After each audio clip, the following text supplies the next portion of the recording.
कृष्ण ने बताया है कौन सा दान हमें सबसे बड़ा पुण्य दिला सकता है, सबसे सर्वोत्तम दान क्या है और सबसे बड़ा पुण्य क्या है। जय श्री कृष्ण। दोस्तों, हम सभी अपने जीवन में कुछ ना कुछ दान अवश्य करते हैं। कभी भोजन या कभी वस्त्र का दान करते हैं, तो कभी किसी को धन का दान करते हैं। लेकिन क्या आपको पता है कि सबसे अच्छा और उत्तम दान कौन सा है? कौन सा दान हमें सबसे बड़ा पुण्य दिला सकता है? आज हम आपको एक ऐसी कहानी सुनाने जा रहे हैं जो न केवल आपको प्रेरणा देगी, बल्कि यह कहानी आपको ये भी सिखाएगी कि सच्चा दान क्या होता है और इसका महत्व कितना बड़ा है। और यह कहानी बड़ी ही शिक्षाप्रद, महत्वपूर्ण और ज्ञानवर्धक कहानी है। तो चलिए दोस्तों, हम आज की इस प्रेरणादायक कहानी को शुरू करते हैं। आपसे निवेदन है कि कहानी को पूरा अवश्य सुनें, जिससे आप ये अच्छी तरह समझ सकें कि सबसे सर्वोत्तम दान क्या है और सबसे बड़ा पुण्य क्या है। बहुत समय पहले की बात है। मध्य प्रदेश के एक बड़े से नगर में रामलाल नाम का एक युवक रहता था, जो लकड़ी काटने का काम करता था और उसी लकड़ी को बेचकर वह अपना जीवन यापन करता था। वह अपनी पत्नी सुशीला के साथ एक साधारण जीवन व्यतीत करता था। लकड़ी से होने वाली आमदनी से उन लोगों का गुजारा अच्छे से नहीं हो पा रहा था, जिससे हमेशा उसके परिवार में भोजन और कपड़ों की कमी बनी रहती थी। एक दिन परेशान होकर गुस्से में रामलाल की पत्नी सुशीला उससे कहती है, कितने दिनों तक ऐसे ही चलता रहेगा? ना हम ठीक तरह से कोई त्योहार मना पाते हैं और ना ही कोई खुशी। क्यों ना तुम इस लकड़ी काटने के काम को छोड़कर किसी और नगर में जाकर कोई और काम कर लो। कब तक हम यूं ही कठिनाइयों से भरा जीवन बिताएंगे? रामलाल ने बड़े प्यार से उत्तर दिया, मैं हमेशा तुम्हारी बात मानता हूँ, लेकिन मैंने पहले भी कहा है कि मैं यह नगर नहीं छोड़ सकता। किसी और शहर में यहाँ की जैसी शांति नहीं मिलेगी। मैं नहीं चाहता कि यह विषय हमारे बीच दोबारा आए। उसकी पत्नी ने कहा, ठीक है, जैसा तुम्हें सही लगे। चलो अच्छा ठीक है, खाना तैयार है, खाकर चले जाओ। भोजन करने के बाद रामलाल लकड़ी काटने के लिए जंगल की ओर निकल पड़ा। चलते चलते वह काफी दूर चला गया। वह सोचने लगा, आज तो बहुत दूर आ गया हूँ, मुझे एक बड़ा पेड़ चाहिए ताकि मुझे ज्यादा लकड़ियाँ मिल सके। लेकिन ऐसा कोई नजर नहीं आ रहा। वहाँ पर एक पेड़ दिखाई दे रहा है, पर वह छोटा है। चलो आज के लिए इसी से काम चला लेता हूँ। रामलाल ने वह पेड़ काटा और सिर पर जलाऊ लकड़ी का गठ रखकर नगर की ओर बेचने के लिए निकल पड़ा। लेकिन नगर पहुँचने पर उसने देखा कि लकड़ी खरीदने वाला कोई नहीं था। तभी वह सोचने लगा, लगता है मुझे ये सारी लकड़ियाँ वापस घर ले जानी पड़ेंगी। तभी रास्ते में एक पंडित ने उसे आवाज लगाई, सुनो लकड़ी बेचने वाले, इधर आओ, ये लकड़ियाँ कितने की हैं? रामलाल ने कहा, पंडित जी आपको सारी लकड़ियाँ चाहिए या आधी? अगर सारी चाहिए तो कम दाम में दे दूंगा। पंडित ने कहा, मुझे सारी लकड़ियाँ चाहिए, लेकिन तुम्हारे बताए गए दाम पर नहीं। मैं अपना दाम लगाऊंगा और उस दाम पर दे सकते हो तो सारी लकड़ियाँ मुझे दे दो। उसने थकान भरे स्वर में कहा, अरे तो फिर ये लकड़ियाँ बहुत सस्ती हो जाएंगी, लेकिन चलिए दे दीजिए, वैसे भी मैं थक चुका हूँ। पंडित ने 50 देते हुए कहा, ये लो और अब लकड़ियाँ यहाँ रख दो। वैसे तुम भूखे लग रहे हो, क्या कुछ खाना खाओगे? खाने की सब तैयारी है, खाना खाकर ही जाना। रूपेश ने कहा, मुझे भूख तो बहुत लगी है, लेकिन अगर मैं खाऊंगा तो आपके लिए खाना नहीं बचेगा। तो रहने दीजिए, मैं घर जाकर खा लूंगा। पंडित मुस्कुराते हुए बोले, चिंता मत करो, यहाँ इतना खाना है कि 10 लोग और खा सकते हैं। जब भी भूख लगे यहाँ आया करो। उसने पूछा, क्या आप हमेशा ही सबको ऐसे खाना खिलाते हैं? पंडित ने उत्तर दिया, जब तक ईश्वर मुझे शक्ति देते हैं मैं ये करता रहूँगा, ये सब उनकी मर्जी है। उसने कहा, ठीक है, तो मैं आज खाना यहीं पर खाऊंगा। उस दिन उसने उस पंडित के घर भर पेट भोजन किया और धन्यवाद देते हुए बोला, महाराज आप बहुत ही दयालु और नेक दिल इंसान हैं। ऐसा अच्छा काम करने में मैं आपकी मदद करना चाहता हूँ। अब से मैं लकड़ियाँ मुफ्त में ही दिया करूँगा। ठीक है, अब मैं चलता हूँ। पंडित ने कहा, बेटा सकुशल जाओ। रामलाल ने काटी हुई सारी लकड़ियाँ पंडित को मुफ्त में दे दी और घर की ओर निकल गया। घर पहुँचते ही उसकी पत्नी ने पूछा, इतनी देर क्यों हो गई? क्या आज लकड़ियों का अच्छा सौदा मिल गया? लाओ, पैसे कहाँ है? रामलाल ने उत्तर दिया, देखो सौदा अच्छा तो नहीं था, आज केवल 50 रुपये ही मिले थे। ये लो। उसकी पत्नी ने आश्चर्य से पूछा, क्या सच में तुम मुझे केवल 50 रुपये दे रहे हो? मैंने सोचा था कि आज शायद 2 गुना कमा लाओगे, लेकिन तुमने तो आधे ही दिए हैं। इतनी देर तक तुम कहाँ थे, क्या कर रहे थे? तब रामलाल ने कहा, मैं लकड़ियाँ बेचने निकला था, लेकिन खरीदने वाला कोई नहीं मिला। फिर पास के नगर रामपुर में पंडित नाम के एक विद्वान के घर चला गया। जो भी वहाँ जाता है वो उसे से प्यार से भोजन कराते हैं। ऐसे लोगों के लिए हमें कुछ करना चाहिए। उसकी पत्नी ने पूछा, हमेशा खाना खिलाते हैं? फिर तो वे बहुत अमीर होंगे, नहीं तो इतने लोगों को खाना कैसे खिलाते हैं? और तुमने उनकी मदद कैसे की? रामलाल ने कहा, वे उतने अमीर नहीं है जितना तुम सोच रही हो। वे एक अच्छी भावना रखते हैं और रामपुर के मंदिर के पुजारी हैं। वे अपनी मेहनत की कमाई से ही सबको खिलाते हैं। मैंने उनकी मदद के लिए कहा है कि मैं उनके लिए हमेशा लकड़ियाँ 50 रुपये में ही काट कर दे दिया करूँगा। उसकी पत्नी ने कहा, इतना ही काफ़ी है, लेकिन अगर तुम 2 गट्ठर लकड़ी नहीं काट सकते तो हर दिन 50 रुपये में घर कैसे चलेगा? मुझे बताओ।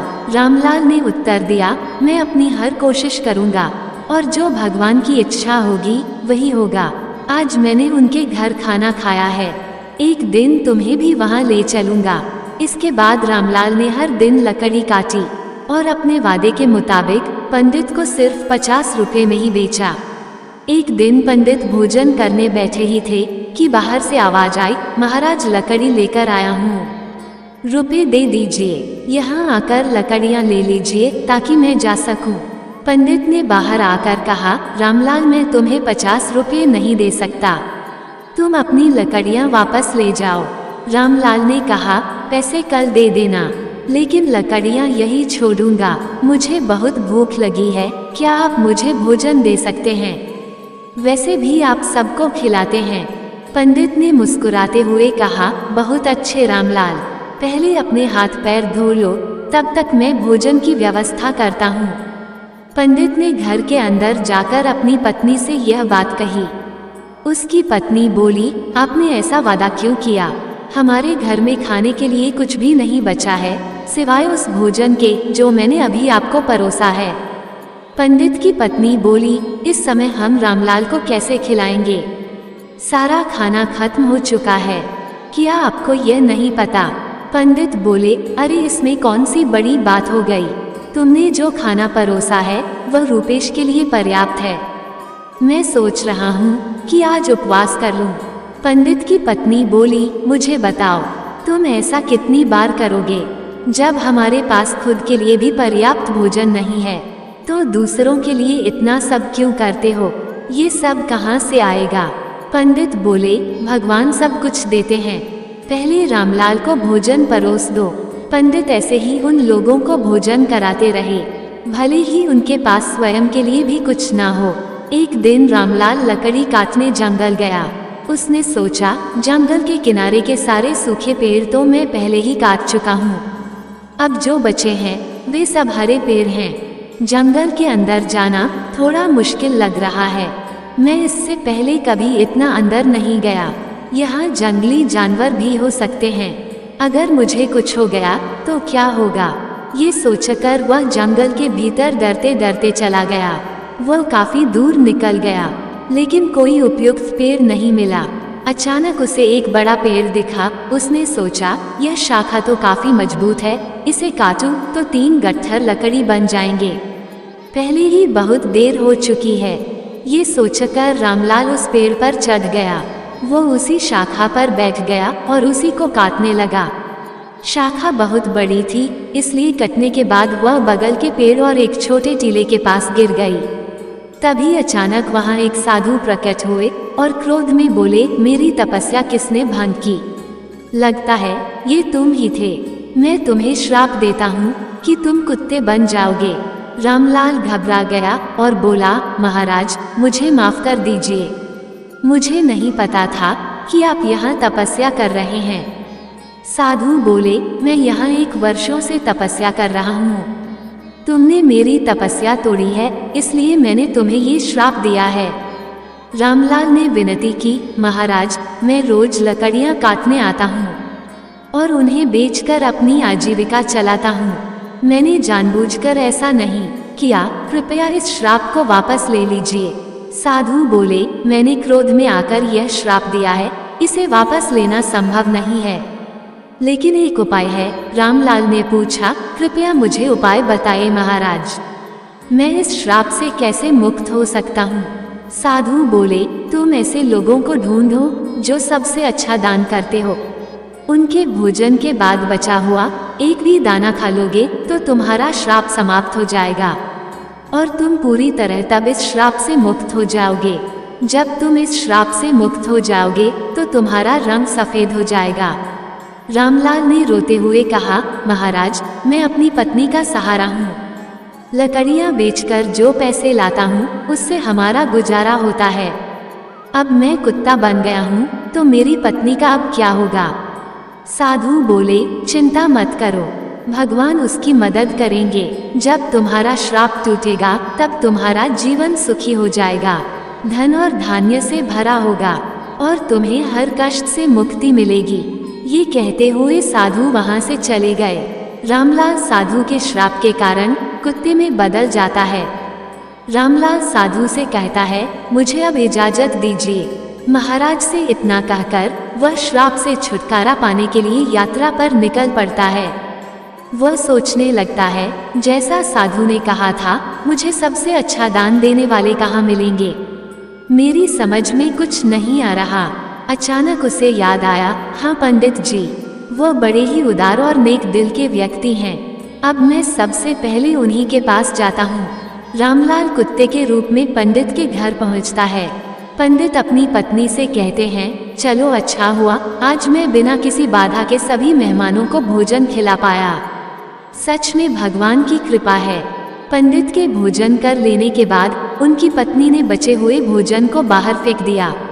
रामलाल कुत्ते के रूप में वहां पहुंचा और पंडित के बचाए हुए भोजन को खा लिया। खाना खाते ही उसका आधा शरीर सफेद हो गया। रामलाल खुशी से कहता है, मुझे पता था कि पंडित जी बहुत ही दयालु व्यक्ति हैं। मुझे आधे श्राप से मुक्ति मिल गई, लेकिन पूरी तरह मुक्त होने के लिए मुझे किसी और को ढूंढना होगा। ये सोचते हुए रामलाल आगे बढ़ता है। वह कहता है, अगर मैं इस श्राप से मुक्त हो गया तो मैं सुख, समृद्धि और शांति के साथ जीवन जीऊंगा। भले ही मैं कितने भी साल लकड़ियां काटूं, इतना बड़ा कभी नहीं बन सकता। मुझे साधु महाराज को धन्यवाद देना चाहिए। इतना कहकर रामलाल दूसरे व्यक्ति की तलाश में निकल पड़ता है। एक दिन वो मदनलाल नाम के एक युवक को हल जोतते हुए देखता है। रामलाल कुत्ते के रूप में उसके घर के सामने बैठ जाता है। तभी राजू नाम का एक व्यक्ति वहां से गाय लेकर जाता है। वह कहता है, मदन बहुत ही नेक इंसान है, वह सिर्फ मुझे ही नहीं कई और लोगों को भी गाय दान कर रहा है। ऐसे व्यक्ति को आशीर्वाद मिलना चाहिए। रामलाल ये सुनकर सोचता है, अरे वाह, आज मुझे श्राप से मुक्ति मिल जाएगी। मदन भी पंडित जी के जैसे ही दयालु होंगे। अब देखता हूँ वह कब भोजन करते हैं। रामलाल वहाँ बहुत देर तक इंतजार करता है। मदन ने जब भोजन किया और पत्तल को बाहर फेंक दिया तो रामलाल तुरंत उस पत्तल पर बचा हुआ खाना खा लेता है। लेकिन ये देखकर वह हैरान रह जाता है। वह कहता है, अरे मेरे शरीर का रंग नहीं बदला। मदन ने तो गाय का दान भी किया था, फिर भी यह क्यों नहीं हुआ? मुझे कुछ समझ नहीं आ रहा। थोड़ी देर बाद रामलाल वापस पंडित जी के घर के बाहर आकर बैठ गया। वहां उसने दो युवकों को बातचीत करते हुए सुना। पहला युवक बोला, अरे सुनील, आज संतोष ने फिर गाय का दान दिया।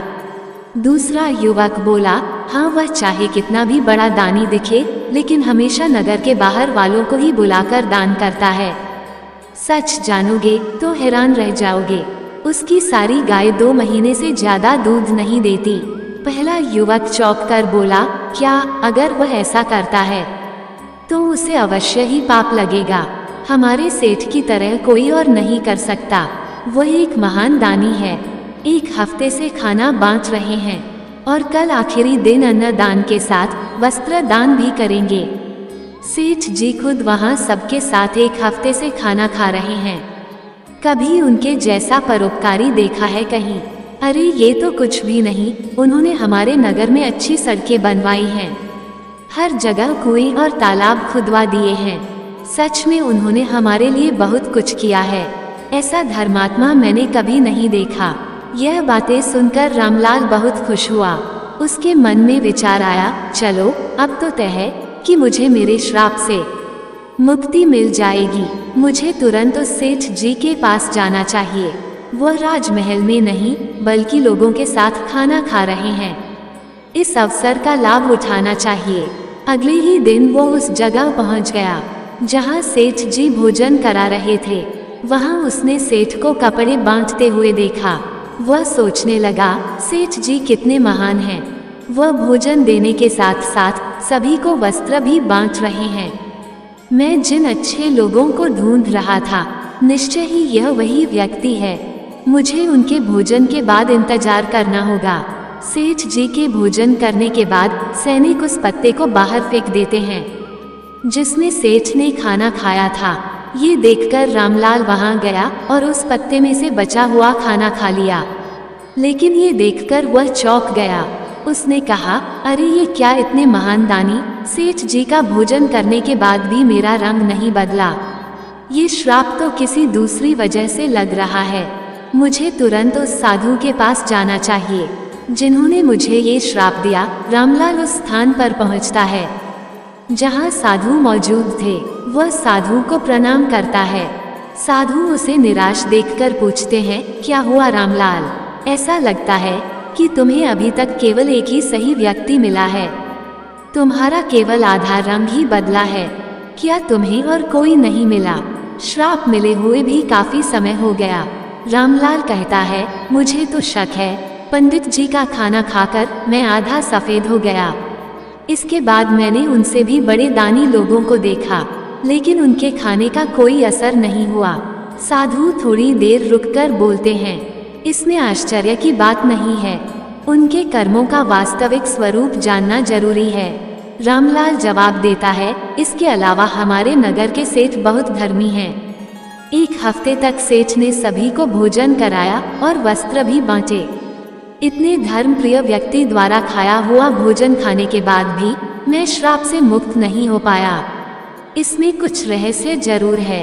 रामलाल ने साधु से कहा, मुझे कुछ समझ नहीं आ रहा है, महाराज कृपया आप ही बताइए। साधु ने कहा, रामलाल, जिन जिन लोगों को तुमने देखा उनमें से किसी का दान सच्चा दान नहीं था। मदन ऐसी चीजें दान कर रहा था जिनकी उसे कोई जरूरत नहीं थी। अगर उसे उनकी जरूरत होती तो वह उन्हें कभी दान नहीं करता। और सेठ जो कुछ भी देता है उसे दान नहीं माना जा सकता, क्योंकि वह खुद नहीं कमाता। वह तुम्हारे जैसे लोगों द्वारा दिए गए कर्ज के मुनाफे का उपयोग राज्य के लोगों पर करता है।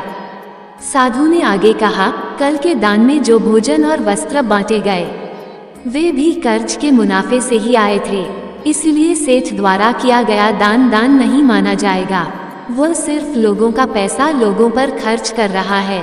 ऐसे में राजा के भोजन का तुम्हारे श्राप पर कोई असर नहीं हो सकता।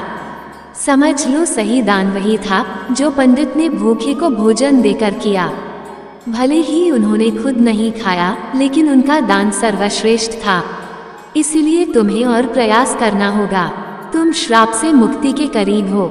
रामलाल ने कहा, समझ गया महाराज, आपका बहुत बहुत धन्यवाद। उदास मन से रामलाल वहां से चल पड़ा। उसने सोचा, बाप रे, कितनी दूर आ गया हूँ, बहुत भूख लगी है। अच्छा होगा कि पास में कुछ खाने को मिल जाए। तभी उसने देखा एक किसान घड़े में पानी लेकर जा रहा था। पास में खड़े दो युवक आपस में बातें कर रहे थे। उस किसान को देख रहे हो, वह रोज इस धूप में इस पानी से भरे मटके से यहाँ से गुजरने वालों को घड़े में से पानी पिलाता है। वह बूढ़ा आदमी 90 साल से अधिक का लगता है, पर फिर भी उसका काम काबिले तारीफ है। थोड़ी देर में किसान ने खाना निकाला और खाने लगा। भूखे रामलाल को देखकर किसान ने अपने भोजन में से कुछ लिया और उसे दे दिया। जैसे ही रामलाल ने वह भोजन खाया, उसका श्राप समाप्त हो गया और वह वापस इंसान बन गया। उसने किसान को धन्यवाद दिया और खुशी खुशी वापस लौट आया। उसने सोचा, सचमुच दान कभी छोटा या बड़ा नहीं होता। भूख मिटाने वाले पंडित और प्यास बुझाने वाले इस किसान जैसा होना ही सच्चा दान है। सबसे अच्छा दान वही है जो अपने स्वार्थ के बजाय दूसरों की मदद के लिए किया जाए। चलते चलते रामलाल अपनी पत्नी के पास नगर पहुंच गया और खुशी से रहने लगा। उधर पंडित ने इतना दान कर दिया था कि उनके पास खाने को भी कुछ नहीं रह गया था। जब उसकी पत्नी ने उससे कहा, पास के नगर में एक राजा रहते हैं जो पुण्य को खरीद लेते हैं, आप उनके पास जाकर अपना कुछ पुण्य बेचकर पैसे ले आइए ताकि हमारा काम चल सके। पंडित ने पहले तो मना कर दिया, लेकिन पत्नी के बार बार कहने पर वह जाने को तैयार हो गया। उसकी पत्नी ने उसके खाने के लिए 4 रोटियां बनाकर दी। पंडित अपने घर से चल दिया। जब वह नगर के समीप पहुंचा तो उसने एक तालाब देखा। वहां स्नान आदि कर्मों से निवृत्त होकर वह रोटियां खाने के लिए बैठा ही था कि एक कुतिया उसके सामने आ गई। कुतिया ने जंगल में बच्चों को जन्म दिया था। 3 दिन से वह कुतिया और उसके बच्चे भूखे थे। भारी बारिश के कारण वह बच्चों को छोड़कर कहीं जा भी नहीं सकती थी। पंडित ने कुतिया को भूखा देखा तो अपने भोजन में से एक रोटी उसे दे दी। कुतिया ने रोटी खा ली। फिर उसने दूसरी रोटी दी, जिसे भी कुतिया ने खा लिया। इस तरह पंडित ने एक एक करके अपनी 4 रोटियां कुतिया को खिला दी। कुतिया तृप्त हो गई, लेकिन पंडित खुद भूखा रह गया और वहां से चल पड़ा। पंडित राजा के पास पहुंचा और कहा, मैं अपना पुण्य बेचना चाहता हूँ। राजा ने कहा, आप दोपहर के बाद आइए। राजा ने अपनी पत्नी से पूछा, एक विद्वान यहाँ आया है जो अपना पुण्य बेचना चाहता है। तुम्हारे अनुसार उसके पुण्य में से कौन सा पुण्य सबसे बड़ा है जिसे मैं खरीदूंगा? रानी ने कहा, आप स्वयं उस विद्वान से पूछ लीजिएगा। राजा के पूछने पर फिर उसने अपने सभी अच्छे काम बताए और राजा से कहा, आप चुन लीजिए, तो वही पुण्य सबसे अच्छा है। पत्नी की यह बात सुनकर राजा पंडित के पास गया और बोला, आप कौन सा पुण्य मुझे देंगे? पंडित बोला, आप कौन सा पुण्य लेना चाहते हैं? राजा ने कहा, आज आपने जो यज्ञ किया हम उसी का पुण्य लेना चाहेंगे। पंडित ने कहा, मैंने आज कोई यज्ञ नहीं किया, मेरे पास इतना धन ही नहीं है कि यज्ञ कर सकूं। फिर उसने कहा कि आज मैंने जंगल में एक बच्चों वाली कुतिया को रोटी खिलाकर कमाया है। राजा ने उत्तर दिया, आपने आज तालाब किनारे एक भूखी कुतिया को 4 रोटियां खिलाई हैं, हम वही पुण्य खरीदना चाहते हैं। पंडित ने पूछा, उस समय तो वहाँ कोई नहीं था, आपको कैसे पता चला? राजा ने कहा, मेरी पत्नी पतिव्रता है, उसने ये सब देखा और मुझे बताया। पंडित ने कहा, अच्छा, लेकिन इसका मूल्य क्या देंगे? राजा ने कहा, आपकी रोटियों का वजन जो कुछ भी था मैं उतने ही वजन के हीरे मोती तौल कर दूंगा। पंडित ने सहमति दे दी। राजा ने रोटियों के वजन की बराबरी के लिए तराजू में हीरे और मोती रखवा दिए, लेकिन जितने भी रत्न रखे गए रोटी वाला पलड़ा ऊपर नहीं उठा। राजा ने कहा, और रत्न लेकर आओ। जब पंडित ने अपने पुण्य का ऐसा प्रभाव देखा तो उसकी आंखें खुल गई। उसने कहा, राजा जी, मैं अभी यह पुण्य नहीं बेचूंगा। राजा बोला, जैसी आपकी इच्छा। पंडित वहां से चला गया। वो उसी तालाब के पास पहुंचा जहां उसने कुतिया को रोटियां खिलाई थी। वहां से उसने कुछ चमकते हुए कंकड़ पत्थर और कांच के टुकड़े उठाए, उन्हें एक कपड़े में बांधा और अपने घर लौट आया। घर पहुंचकर उसने अपनी पत्नी से कहा, इस पोटली को भोजन करने के बाद खोलना। इतना कहकर वह बाहर चला गया। पत्नी के मन में पोटली खोलने की उत्सुकता हो रही थी। उसने पोटली खोली तो उसमें हीरे पन्ने और माणिक चमक रहे थे। वह बेहद प्रसन्न हुई। थोड़ी देर बाद जब पंडित वापस आया तो उसकी पत्नी ने पूछा, इतने सारे हीरे पन्ने कहाँ से ले आए? पंडित ने कहा, क्यों मजाक कर रही हो? पत्नी बोली, मजाक नहीं कर रही, मैंने खुद पोटली खोलकर देखी है। उसमें तो ढेर के ढेर बेशकीमती हीरे पन्ने भरे पड़े हैं। पंडित बोला, मुझे लाकर दिखाओ। पत्नी ने पोटली को उसके सामने रख दी। वह उन्हें देखकर चकित रह गया। उसने समझा कि यह सब उसी पुण्य का प्रभाव है जो उसने कुतिया को रोटियां खिलाने से प्राप्त हुआ। फिर उसने अपनी यात्रा का सारा वृतांत अपनी पत्नी को सुनाया। उसने बताया कि किस प्रकार होता है राजसी और तामसी दान का फल। सिर्फ एक भूखी कुतिया और उसके बच्चों को रोटियां देने के कारण ये चमत्कार हुआ। उसने ये भी कहा कि यह सब भगवान की कृपा और दया का ही परिणाम है। पंडित ने अपनी पत्नी से कहा, ये भगवान का संदेश है कि जरूरतमंद की मदद करना सबसे बड़ा पुण्य है। जो व्यक्ति दुखियों और अभावग्रस्त लोगों की सहायता करता है उसे ईश्वर अनंत गुना फल प्रदान करते हैं। दोस्तों, आज के समय समाज में कई लोग दान सिर्फ अपने मान सम्मान और प्रतिष्ठा के लिए करते हैं। वे इसे एक सामाजिक दिखावे के रूप में अपनाते हैं। ऐसे दान से ना तो सच्चा पुण्य मिलता है और ना ही इसका समाज में कोई दीर्घकालिक प्रभाव होता है, और कभी कभी यह व्यक्ति को गर्व और अहंकार की ओर ले जाता है। जैसे इस कहानी में पंडित ने अपनी भूख की परवाह किए बिना कुतिया और उसके बच्चों को 4 रोटी खिला दिया। उसने सोचा भी नहीं था कि उसका ये छोटा सा त्याग इतना बड़ा फल देगा। ये कथा ये भी बताती है कि जरूरतमंद की सहायता करने का असली अवसर वही होता है जब वह वास्तव में संकट में हो। आपदा के समय दिया गया थोड़ा सा सहयोग भी अनमोल हो सकता है। ये न केवल पीड़ित व्यक्ति के जीवन को बदलता है बल्कि दाता के जीवन में भी सकारात्मक परिवर्तन लाता है। दान का उद्देश्य मानवता को प्रोत्साहित करना और समाज को जोड़ना है। जब कोई व्यक्ति त्याग की भावना से प्रेरित होकर दान करता है तो वह अपनी आत्मा को शुद्ध करता है। ये त्याग मनुष्य को अहंकार से मुक्त करता है और उसे ईश्वर के समीप ले जाता है। इस कहानी में पंडित का अनुभव ये सिखाता है कि भगवान की कृपा से छोटे छोटे कार्य भी महान फल दे सकते हैं। कंकड़ पत्थर भी भगवान की कृपा से हीरे और माणिक बन सकते हैं। यही संदेश है कि सच्चा पुण्य त्याग और निस्वार्थ सेवा में है। हर मनुष्य को ये प्रयास करना चाहिए कि वह अपनी क्षमता के अनुसार जरूरतमंदों की मदद करें। अनाथ, विकलांग, विधवा, भूखे और प्यासे लोगों की सेवा करना ही सच्चा धर्म है।